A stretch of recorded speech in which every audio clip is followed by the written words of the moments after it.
Nagpa-medical na ang konduktor ng bus na sinapak daw ng isang pasaherong nakainom. Nakunan pa ng video ang insidente. Nakatakdang pumunta sa Camp Crame ang biktima para magsampa ng reklamo laban sa pasahero. Makibalita tayo kay Ian Cruz. Makikita sa videong ito nakuha ng isang pasahero ng NAIA Metrolink bus ang konduktor na si James Sagario na dumudugo ang ilong at pinulot ang mga nalaglag na pera at tiket. Sinuntok daw kasi siya ng lalaking hindi pa rin tumigil sa pagsalita. Sasabihin mo, bobo ko. Magkano yung ano? Ano ba trabaho mo sa trabaho ko at sasabihin mong bobo ko? Maririnig din na maging ang mga pasahero ng bus gusto nang umawat. Pababa na ang lalaki at mga kasama nito pero sige pa rin sa pakikipagtalo. Sa estribo, nagkaroon muli ng komosyon.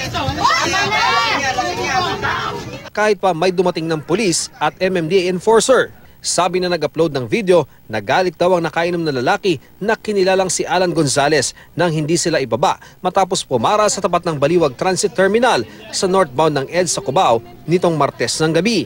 Kasama raw ni Gonzales ang kanyang misis at dalawang maliliit na anak. Sinabi ng konduktor na wag po kasi tayong bobo, wag po kasing bobo. Yun, doon po nagkahamunan na.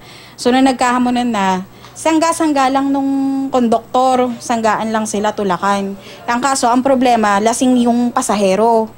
Kaya madali siyang natutumbang. Mahigit isang oras daw silang nakatigil sa kalsada. Nagbanta pa raw ang pasahero sa konduktor. Pero nang malaman ng nanuntok na karamihan sa mga pasahero na sakay ng bus ay tetestigo laban sa kanya, hindi na raw itinuloy ang pagpunta sa presinto. Nahanap namin sa terminal ang konduktor na si Sagario.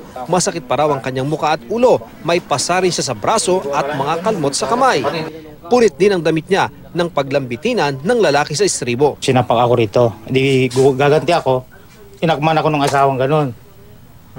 Napaupo ko ako dito, tsaka doon, pinagsusundok na po ako. Makikita sa video na maraming pagkakataon sanang nakaganti ang konduktor pero hindi raw niya ginawa. Tuloy pa rin namin ang biyahe kasi gusto ko kumita, tsaka yung mga pasahero ko, gusto ko mayatid sila sa kanilang pupunta na. Plano raw ng kanyang kumpanyang magsampa ng reklamo laban kay Gonzales. Sinisika pa ng GMA News na tuntunin si Gonzales para makunan ng pahayag. Ian Cruz, GMA News.